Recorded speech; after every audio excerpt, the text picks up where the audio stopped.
están? Les saludamos, sean bienvenidas y bienvenidos a una nueva edición de Puntos de Vista.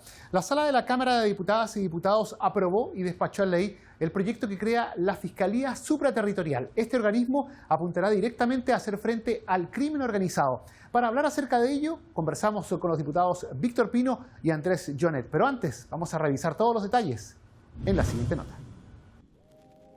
La Sala de la Cámara aprobó por unanimidad y despachó a ley el proyecto de reforma constitucional que crea la Fiscalía Supraterritorial. Se trata de una nueva unidad especializada en crimen organizado y delitos de alta complejidad al interior del Ministerio Público. La instancia desempeñará sus funciones respecto a ilícitos en los cuales existan antecedentes de la intervención de asociaciones delictivas o criminales, y cuando los hechos requieran una dirección supraterritorial o transnacional de la investigación. El organismo estará a cargo de un fiscal jefe, quien ejercerá las funciones propias del Ministerio Público. Este fiscal jefe deberá dar cumplimiento a las instrucciones particulares que imparta el fiscal nacional en las investigaciones de delitos de crimen organizado o de alta complejidad que estén a su cargo. La mencionada nueva autoridad será designada por el fiscal nacional, será de su exclusiva confianza y se mantendrá en su cargo mientras cuente con ella. Y ahí teníamos entonces los principales antecedentes de este proyecto de ley que se analiza en la Cámara de Diputadas y Diputados. Conversamos acerca de él con el diputado Víctor Pino, que gentilmente nos acompaña. Diputado, gracias por estar con nosotros aquí en Puntos de Vista. No, gracias a usted, Guillermo, por la invitación y por dar mi punto de vista en esta oportunidad con respecto a este proyecto que presentó el Ejecutivo. Exactamente, un proyecto, diputado, que lo que busca es crear esta Fiscalía Supraterritorial para hacerse cargo, en el papel lo dice la iniciativa, de delitos que pueden ser transnacionales o pueden abarcar varias regiones del país, vale decir, crear un organismo nuevo para hacer frente fundamentalmente al crimen organizado.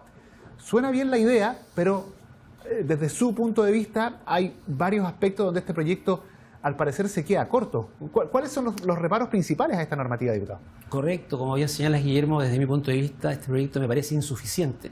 Creo que siempre podemos hacer más en torno a lo que es la persecución criminal, sobre todo cuando estamos hablando de crimen organizado, ¿cierto?, de bandas internacionales ya en la gran mayoría de los casos. ¿Por qué esta posición de mi parte?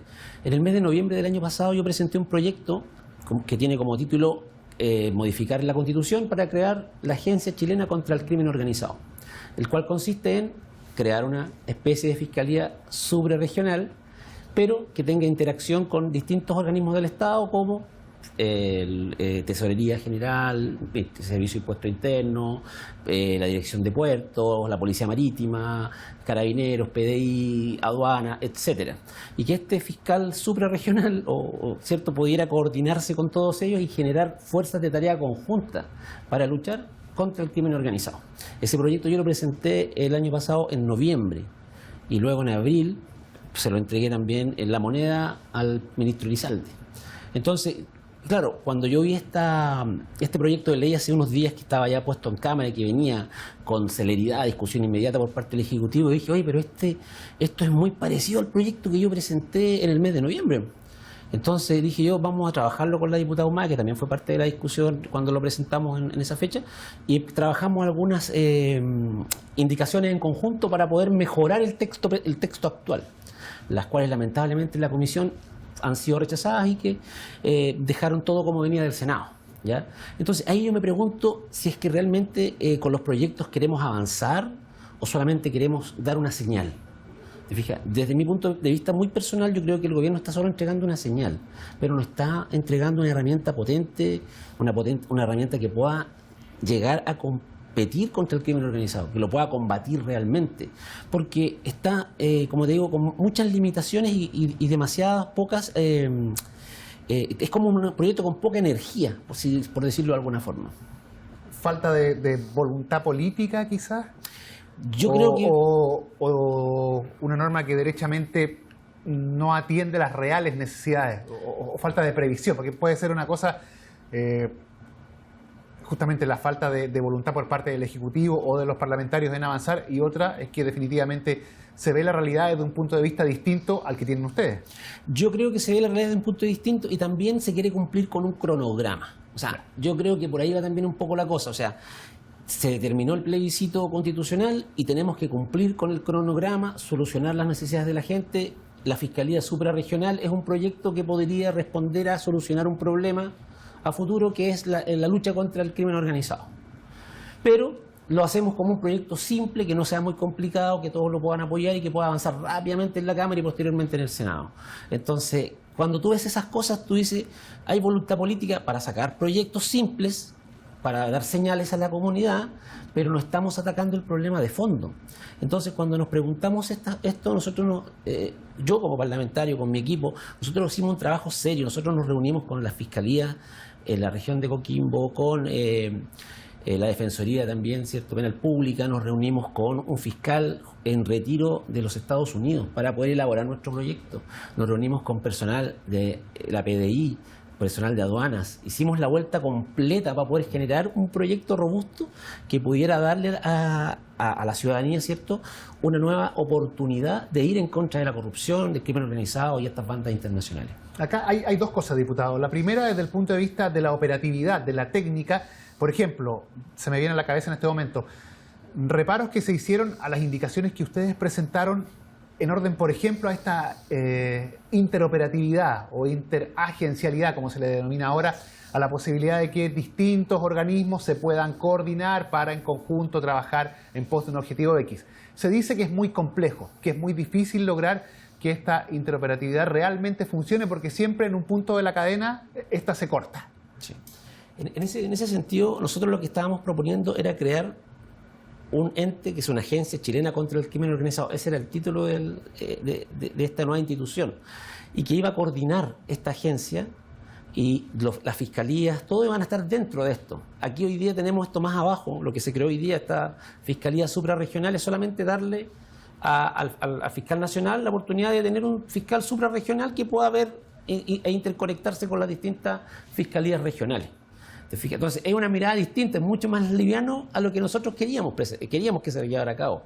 Lo que nosotros buscábamos era que esta agencia, con autonomía, en donde las personas, obviamente, que participan de esta, tienen que guardar un juramento de lo que están haciendo, porque es demasiado importante. Tienen que ser autónomas, tienen que tener recursos propios y tienen que también tener una coordinación directa con distintas instituciones para sacar adelante las tareas conjuntas que sean necesarias para detener el crimen organizado y la corrupción. Entonces, cuando tú ves esto que ocurre en otros países, estos estudios comparados, revisamos Europa, revisamos Estados Unidos, como te digo, tuvimos reuniones con un fiscal en retiro de los Estados Unidos, nos juntamos también en la Embajada de Estados Unidos con gente del FBI, gente también de la DEA. Entonces, no hicimos un trabajo light ni liviano, o sea, realmente nos tomó bastante tiempo llegar a la conclusión de que era necesario tener una institución con características que venían presentes en la Constitución que se rechazó. Ojo con eso, o sea, hoy día nos están dando una fiscalía suprarregional que es inferior a lo que venía en la Constitución que rechazamos hace unos días atrás. Entonces, ahí es donde uno empieza a medir si vamos buscando soluciones permanentes o solamente estamos dando señales comunicacionales. Desde mi punto de vista, esto es bueno, pero no muy bueno. Ahora, hay otro punto que generó bastante controversia y que da la impresión que va a seguir haciendo ruido, por llamarlo de alguna manera, y es el que dice relación con la forma en que se nombra esta autoridad y el hecho de que sea de exclusiva confianza del fiscal nacional hasta que éste la pierda. ¿Qué significa eso? ¿Cómo se interpreta eso? Es complicadísimo porque cualquiera podría decir que el señor Hermosilla, que tiene más de 10 años de abogado, más de 35 años, perfectamente él podría ser llamado a ser el fiscal suprarregional. Y sabemos en lo que se encuentra él hoy día siendo investigado por un caso, el caso Audio del Servicio de Impuestos Internos. Entonces, ¿qué es lo que nosotros propusimos? Y era una de las indicaciones que presentamos. Mayor de 40 años, los mismos 10 años de servicio, pero que haya sido fiscal regional. Y adicionalmente, que sea ratificado por el Senado con los 2/3. O sea, le estábamos dando mayores requisitos para un cargo que para nosotros, para mí, y Giovanna Humala, diputado Humala, que presentamos la indicación, es algo súper importante porque cuando tú enfrentas la corrupción va a acercarse a ti obviamente para evitar que los persigas. Entonces, todo lo que podamos hacer para encontrar a las personas más idóneas debe ser rescatado y debe ser bienvenido. Y en este caso, eso se descartó de plano en la Comisión de Constitución cuando se votaron las indicaciones. ¿Hay riesgo entonces de que, por ejemplo, esperemos que no ocurra, pero si esta ley sale como está hasta ahora, el fiscal nacional de turno pueda designar a alguien que no tenga las competencias? Totalmente, podría designar a dedo a cualquiera que cumpla con los requisitos que hoy día están en la ley, ¿cierto? Que es lo que señalamos, mayor de 35 años, que tenga 10 años de experiencia como abogado, y etcétera, etcétera, etcétera, y avanza, y como es de confianza del fiscal general, fiscal nacional, él tiene el cargo como fiscal suprarregional. Entonces, son situaciones que creemos que el mérito igual es importante, o sea, para un fiscal regional, tener la oportunidad de ser el fiscal suprarregional es una oportunidad de prestar un mejor servicio porque tienes la oportunidad de ser considerado y seguir escalando dentro de la estructura de la Fiscalía. Entonces, cuando tú creas un nuevo cargo, que es lo que está ocurriendo con esta figura del fiscal suprarregional, vas a dejar a todas esas personas quizás mirando como, chuta, mira quién llegó, porque era amigo de él, porque él, que quizás cuáles son sus credenciales. Y van a venir las polémicas, la prensa nuevamente va a salir quizás a preguntar y lo van a apuntar con el dedo. O sea, no va a ser fácil. Perfecto, diputado Víctor Pino, le agradecemos por haber conversado con nosotros en esta edición de Puntos de Vista. La conversación, el diálogo, los temas de actualidad los revisamos siempre aquí en Puntos de Vista. Siga con nosotros porque ya estamos de vuelta.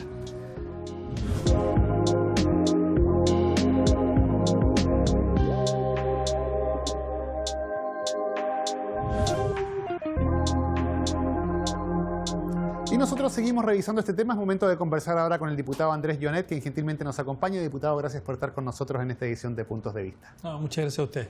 Diputado, conversemos acerca de este proyecto porque innova, lo decía en el marco del debate el ministro Cordero, dice que es la mayor reforma al Ministerio Público desde su historia, desde su existencia. ¿Es tan así? O sea, sí, yo creo que una reforma importante, pero, a ver, eso demuestra, digamos, que hemos avanzado no lo que deberíamos haber avanzado. Primero tenemos un problema de fiscales. Yo me he reunido con las dos asociaciones de fiscales y las dos asociaciones de fiscales me han planteado que tienen un problema de déficit personal. Por otra parte tenemos un problema, que cuando el fiscal regional llega a un tope, finalmente se termina yendo a la fiscalía, en vez de reciclarlo para que siga trabajando. Hemos tenido casos donde muchos fiscales terminan defendiendo después a delincuentes, por decirlo de alguna forma, ¿no? A imputados, y al otro lado están sus antiguos compañeros, pero con el problema que ellos manejan información sensible. Eso demuestra no solo que está mal, la ley está mal hecha, sino que tenemos que cambiarla, pero el gobierno es el que tiene que darse cuenta de eso. Entonces, más allá de que esta es una gran reforma y más allá de ser autocomplaciente, yo creo que tenemos un problema de autocomplacencia, pero tenemos un problema de fondo. O sea, no podemos estar sacando la ley a tirabuzones una tras otra. Esta es una ley que deberíamos haber hace mucho tiempo, porque es un proyecto de ley que ya tiene bastante tiempo, deberíamos haberlo sacado. Sí, para allá quería ir. Es una buena medida al parecer, pero llegamos tarde. Llegamos tarde, estamos llegando tarde. A ver, el tema tenemos una fiscalía, vamos a tener una fiscalía supraterritorial, ok. Pero si no tenemos los fiscales suficientes, no tenemos los equipos técnicos que asesoran a la fiscalía suficiente, no tenemos los carabineros hoy día, ni los PDI suficientes, ni gendarmería suficiente. O sea, no tenemos hoy día legislada la ley de inteligencia fundamentalmente porque el gobierno le quitó la urgencia suma a un proyecto que era malo, que tenía problemas entre interior y defensa. La ley antiterrorista también está, hay que adecuarla. Tenemos problemas en la frontera. Estamos claros que hoy día el delito está llegando desde afuera del país, el delito duro, ¿no? Y por tanto no hemos creado la policía militar de frontera. La vamos a crear, pero no sé cuándo. Porque el gobierno espera que a tirabuzón le saquemos los proyectos. ¿Sí? No se trata de legislar a mata caballo, pero sí se trata de legislar apurando el tranco. Y me parece que estamos lentos. Ahora, en esta normativa en específico, ¿se podría dar esta paradoja o esta situación que ocurre con la fiscalía, digamos, normal, por llamarlo de alguna manera, que los fiscales tienen una cantidad de causas que son prácticamente el doble de lo que debieran? Bueno, ¿Podríamos llegar a ese escenario de no tener la capacidad operativa para poder hacerla funcionar bien? Cada fiscalía tiene un grado de autonomía importante, ¿no? Versus el fiscal nacional incluso. Está bien. Pero después cuando tengamos este fiscal supraterritorial, que no va a ser jefe de los fiscales regionales, pero también para en definitiva una causa que está llevando una fiscalía regional, pero que de alguna manera involucra a esta investigación nacional, el tema, por ejemplo, de la jerarquía va a ser una cuestión que vamos a tener que naturalmente trabajar y que espero que en el reglamento esté. Pero lo que apunta usted tiene mucho que ver, porque en el fondo, si ya él está saturado con trabajo y más encima viene el fiscal supraterritorial, tiene que tener la capacidad de dialogar y de avanzar en la causa y que finalmente este fiscal, que ambos cooperen para que esto avance. La pregunta es si el fiscal regional o los fiscales en la región ya están con exceso de trabajo y esto se suma. O sea, o aquí aumentamos la capacidad personal pero objetivo, y eso significa inversión. Eso significa que tenemos que tener más fiscales, pero el plata hay que sacar de alguna parte. Y el plata se saca de impuestos. Y los impuestos no llegan porque en definitiva este país no tiene inversión. En este país se están yendo todos los años 10.000 millones de dólares para afuera. Entonces eso sí son puestos de trabajo que no hay, son impuestos que no se están pagando. Entonces tenemos un problema finalmente que es circular y que tiene que ver con el problema de Estado. Y el tema de fondo de este país es el tema de Estado. Tenemos un problema con el Estado en general. Porque el Estado no está respondiendo a lo que es un país en el siglo XXI. Y un país pequeño, porque nosotros somos 20 millones de habitantes. Si este país lo quisiéramos ordenar, lo podríamos ordenar. Pero finalmente no está el Estado a la altura, si ese es el tema de fondo. Ahora, hay otros cuestionamientos que van más, que están, digamos, en la línea de la orgánica de esta nueva Fiscalía Supraterritorial, que es básicamente la lista de los nombramientos. ¿Cómo se nombra este fiscal? Y la posibilidad que hay de que finalmente, al ser designado a dedo por el fiscal nacional, no sea la persona que tenga todas las competencias. ¿Usted comparte ese...? Sí, lo comparto, porque se han cometido una cantidad de errores. Hoy día la Contraloría, viene saliendo el Contralor. Hoy día todos se atreven a decir algo que nadie dijo en su momento. Yo lo dije, a propósito del caso Fundación. Yo dije, ¿cuál es la responsabilidad fiscal de la Contraloría en ese problema? Porque a la Contraloría se le pasaron. Si no hubiera sido por un medio regional en Antofagasta, la Contraloría nunca hubiera sabido el problema de las fundaciones. O sea, bueno, entonces ¿para qué están las instituciones? Bueno, lo mismo acá. Entonces, porque en el fondo la gente que uno va nombrando, yo me refiero ahí al Contralor nacional, nombra al Contralor regional, y etcétera, ¿no? Ahora, lo que tiene que hacer el fiscal nacional efectivamente es buscar una persona idónea, con capacidad, para que pueda trabajar, para que primero sepa del tema, segundo tenga capacidad empática de trabajar en equipo, porque aquí vamos a tener otro problema. Por ejemplo, si yo soy el fiscal supraterritorial y yo estoy llevando una investigación, yo tengo que pedirle a la PDI o a Carabineros, pero fundamentalmente a la PDI, que investigue un cierto caso, pero entonces voy a estar presionando a la PDI. Pero la PDI nacional con la PDI regional, o sea, aquí tenemos un entramado que es sistémico, pero que las partes tenemos que ordenarlas de tal forma, si no esto va a ser ineficiente, totalmente ineficiente. Porque los PDI regionales, que yo los conozco porque soy intendente de la Araucanía y he estado en estos temas, los PDI nacionales, le voy a poner un ejemplo. El jefe de inteligencia regional se entiende directamente con el jefe de inteligencia nacional. No es subalterno del director de gendarmería, perdón, de la PDI regional. No es subalterno, o sea, está abajo, pero el que lo manda es el nacional. O sea, ¿a qué me refiero? A que esto tenemos que hacerlo de tal forma para que funcione, porque si no finalmente va a ser jibarizar nuevamente el tema de las investigaciones. Sí, hay un concepto que se ha usado mucho, que también del que se ha hablado en otras comisiones, que es la interoperatividad o interagencialidad, que es la relación entre distintos organismos. Estamos discutiendo a propósito ahora en estos días, en la semana pasada lo hemos discutido, en lo que es la creación del Ministerio de Seguridad Pública. Si el tema, ¿Aplica, eso para la Fiscalía Supraterritorial o no funcionaría? Es que, ¿sabes lo que pasa? Es que aquí nos sacamos la componer una serie de conceptos, y al final son conceptos que pueden quedar vacíos si en definitiva no generamos las competencias pero exactas para que en definitiva todo este engranaje funcione. Porque una realidad es la realidad, por ejemplo, de la PDI local. Estoy pensando, por ejemplo, en la PDI de Villarrica, por ejemplo. Si supongamos estamos tratando de desbaratar una banda de narcotráfico que opera a nivel nacional, pero que en el verano se va a operar al sector lacustre de Temuco, perdón, de la Araucanía, por razones obvias, ¿no? Pucón, Villarrica, ya. Pero a su vez está la PDI, la Policía de Investigaciones Regional, y a su vez la Nacional. O sea, ¿cómo logramos? Y luego viene un fiscal que está en una investigación nacional, atrás de una banda, ¿no? ¿Cómo logramos que el PDI, que tiene información desde Villarrica, a través de esta banda, con sus brazos menores, logre vincularse a la investigación que está haciendo este fiscal supranacional, supraterritorial, para que en definitiva toda esa información que está ahí le llegue a él fluidamente y en definitiva esto vaya caminando de una buena forma, pero que las diligencias que él instruya ya no choquen con otras diligencias que haya instruido el PDI de Villarrica, el PDI de Temuco, que está en la región, ¿me entiendes?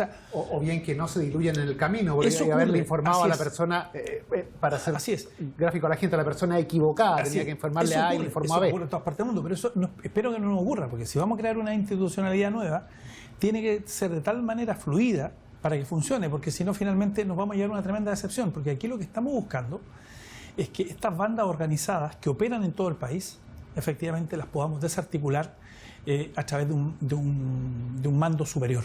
Y eso, perdón, la ley orgánica que está pendiente y que tiene que, implementarse para poder viabilizar esta fiscalía recién aprobada, ¿lo cautela de cierta forma? ¿O también quedamos ahí? Yo creo que el reglamento va a tener que entrar en eso. Y ahí va a depender también de otra cuestión que no podemos manejar, que es el liderazgo personal. Y ahí está, a propósito, el tema de la designación. No sacamos nada que el fiscal nacional contrate un capo en este tema, un super agente, si finalmente no tiene las habilidades blandas para vincularse a sus colegas. Y eso ha ocurrido. Puede ser una persona con muchas capacidades, pero esto requiere también de habilidades blandas para, en definitiva, poder relacionarse con otros estamentos, porque aquí tenemos una figura que es totalmente diferente, que jerárquicamente no está por sobre los fiscales regionales, ¿ya? Pero que sí puede efectivamente ingresar a las regiones, ¿ya? No tiene que pedirle permiso al fiscal regional, puede ingresar a las regiones justamente para hacer investigación, pero aquí ordena la investigación sin ser el jefe directo. Así es, pero aquí de lo que se trata es que nos dejemos de cosas, porque tenemos todo un enemigo en común, que es el crimen organizado, y que tenemos que hacer que esto funcione. Y por tanto, es muy importante en la designación, y en esto se va a jugar mucho el fiscal nacional, de las personas, de una persona y su equipo, que no solamente tengan competencias técnicas, sino competencias blandas, porque aquí lo que estamos hablando es que lo que no puede haber son choques de instituciones. Y yo que he trabajado en el Estado conozco esto, porque eso de que viene un fiscal supraterritorial, pero que no es mi jefe, ¿por qué tengo que entregarle toda la información? O sea, aquí tiene que fluir, aquí tenemos que entender que finalmente el éxito va a ser el éxito del país y no el éxito de una persona. Y eso es lo otro. El fiscal supraterritorial tiene que entender que es un funcionario, que no es una superestrella, a propósito de super, sino que él no tiene que tener una carrera política, ni el día de mañana quiere ser esto, sino que lo que tiene que entender que su problema es tratar de ir desbaratando y ayudar a desbaratar el crimen organizado. Y que en esa tarea no solo va a ayudar él, sino que también las fiscalías regionales, locales, porque estamos todos en eso. Perfecto, muy claro, diputado Andrés Ginot, le agradecemos el haber conversado hoy con nosotros en esta edición de Puntos de Vista. Al contrario, muchas gracias. La conversación, el diálogo, los temas de actualidad los revisamos cada semana aquí en Puntos de Vista por Cámara de Diputadas y Diputados Televisión. Los invitamos a seguir en sintonía.